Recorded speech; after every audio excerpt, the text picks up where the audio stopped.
En fait, je voulais faire cette vidéo très rapidement parce que je me dois de me corriger lorsque je me trompe. Et dans la vidéo précédente, celle qui a pour titre Les guerriers du pyjama, ou les guerriers en pyjama, j'avais parlé de péché pardonné, 1 an, 2 ans, tout ça. Et il se trouve que finalement, c'est glissé une petite erreur, nul n'est infaillible.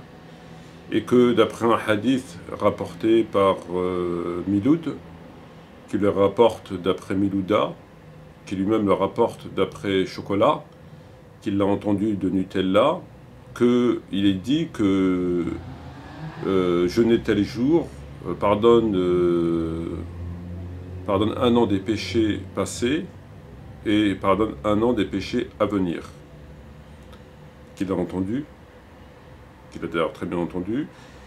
Heureusement que les gens entendaient bien. Et donc il a entendu, pardonne d'après Milouda, qui le rapporte d'après Chocolat, qu'il a entendu de Nutella, qui pardonne 1 an de péché passé et 1 an de péché à venir. Et ensuite, rapporté par le Mosnad du Pyjama Club, et en fait, le commentateur rajoute le texte suivant, et ensuite il a dit des choses que je n'ai pas entendues. Et d'après notre version, qu'il a dit des choses que j'ai oubliées. Et encore d'après notre version, il a dit des choses que j'ai pas bien compris. Et il a chuchoté des choses que j'ai pas bien compris, que j'ai pas entendu, que j'ai mal compris, et que j'ai oublié. Mais d'après une personne qui entendait bien, qui comprenait bien, et qui a entendu, il leur a dit que ça pardonne 1 an de péché passé et 1 an de péché à venir, sauf les péchés de Metmati. Sauf les péchés de Metmati. Voilà.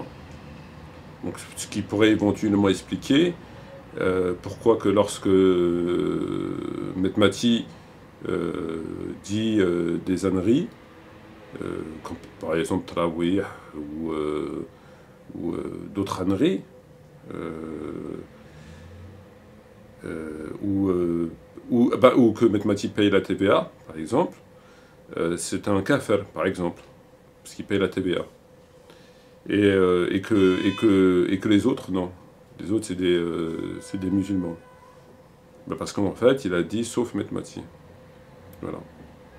Donc pour ceux qui maîtrisent bien la science de cette discipline, le hadith dit ça en vérité. Donc ça m'avait échappé. Voilà. Donc je tenais à vous faire savoir quoi. Donc tous les péchés de l'humanité sont pardonnés pour toute l'humanité, sauf Metmati. Il ne faut pas s'appeler Metmati en fait. Tout simplement. Eh ben c'est comme ça, on peut rien faire. Il faut appliquer les textes. Contrairement au jour de jeudi, quand on a un bon musulman, on applique les textes. On a Sami'na wa ata'na. Nous avons entendu, nous obéissons. Donc là c'est pareil, on applique les textes, sauf Metmati, voilà. Donc c'est une précision qui avait son importance et que je tenais évidemment à rectifier, suite à ce que m'a dit une personne, Lucia Canovi, pour ne pas la nommer, il y a à peine 5 ou 10 minutes.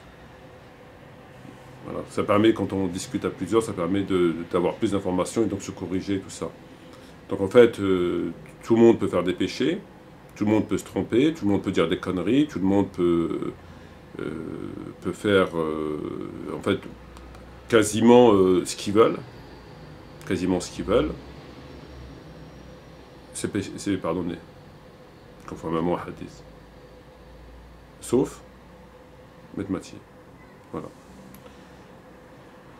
Sur ce, je vous invite vivement à vous ressaisir, à vous réformer. Cette vie ne dure pas.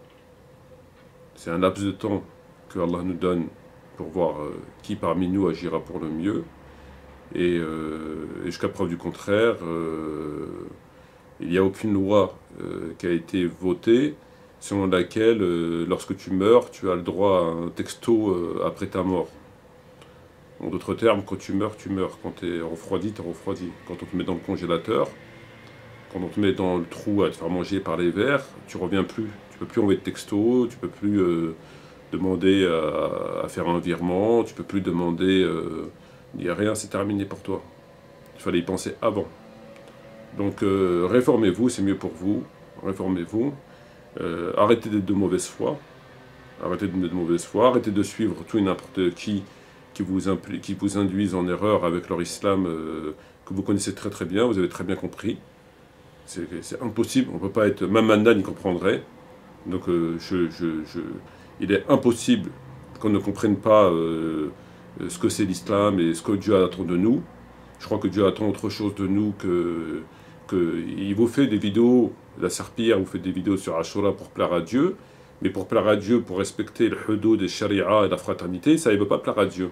Ça n'intéresse plus. Ça n'intéresse plus, ça.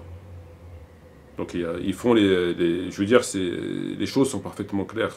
C'est une pratique de vendu, c'est une pratique de serpillière, c'est une pratique de collabo, c'est tout à fait clair. C'est tout à fait clair. Et croyez-moi que vous aurez des comptes à rendre. Vous aurez des comptes à rendre. Ceux qui se laissent entraîner et qui ont choisi la facilité, c'est-à-dire l'islam de pas de problème, l'islam laïque, l'islam je fais Ashura mais je fais pas ça, je fais ça, je fais pas ça. Vous allez rien gagner. Rien. Vous allez vous amuser, ça va être tranquille pour vous pendant le temps que Dieu voudra. Et encore, je ne sais pas ce que Dieu va faire de votre progéniture, par quel châtiment Dieu décidera de s'occuper de votre cas, mais vous n'allez rien gagner. La facilité n'amènera rien. Tôt ou tard, vous allez vous mordre les doigts. Dieu vous a ordonné, il a émis des obligations, des interdictions, il y a des priorités. Donc Dieu, tout ça c'est dans le Coran. Efforcez-vous de le respecter, arrêtez d'aller de manger de ce pain, c'est mieux pour vous. Parce qu'un jour, vous allez le regretter. Un jour, et malheureusement, ce sera trop tard. Déjà, je pense que vous avez déjà assez perdu trop de temps. Tout le temps que vous perdez à suivre ces serpillières et cet islam de vendu des systèmes, déjà vous avez perdu beaucoup de temps. Parce que la balance de Dieu, elle est précise. Et croyez-moi que vous avez perdu déjà beaucoup de temps. Donc ressaisissez-vous, demandez pardon à Allah, revenez au Coran et à la Sunna, revenez aux priorités, revenez aux obligations. Comme même, c'est pas facile, mais c'est comme ça, c'est les chemins des prophètes, c'est les chemins des vertueux, c'est les chemins des martyrs, c'est le chemin que Allah a imposé, etc. Donc revenez à Dieu, revenez à Allah, repentez-vous de ce cinéma, de ce bordel, et éloignez-vous de ces gens. Éloignez-vous de ces gens qui vous font un islam à la carte, un islam de pas de problème, un islam laïque, un islam... voilà. Maintenant, si vous ne voulez pas comprendre, vous ne comprenez pas aujourd'hui, vous allez comprendre demain. Si vous ne voulez pas comprendre aujourd'hui, vous allez comprendre demain. Viendra le jour où vous allez regretter. Réveillez-vous, secouez-vous, et revenez sur les pas du prophète. La vie du prophète, elle n'a pas été faite ce fut une épreuve. Si c'était l'islam de ces serpillières, le prophète il n'aurait jamais quitté la Mecque. Parce que les Mécois, les idolâtres, ils n'empêchaient pas le prophète de faire Ashura ou de faire... ça ne les dérangeait pas. Donc c'est très simple. Vous connaissez la vérité, vous tromperez les gens, mais vous ne tromperez pas Allah. Revenez à Allah, c'est mieux pour vous. Revenez au Coran et revenez à la Sunna. Et arrêtez de perdre votre temps. Et arrêtez de dépenser votre énergie pour rien. Toute cette énergie qui est dépensée, c'est rien, c'est que du vent. Tout ce qu'ils sont en train de faire, c'est que du vent. Que du vent. Il y a un jour où ils vont se rendre compte que c'est que du vent. Il n'y a rien, c'est vide. C'est une nasiha que je vous donne. Sur ce, je vous dis assalamu alaikum wa rahmatullahi wa barakatuh.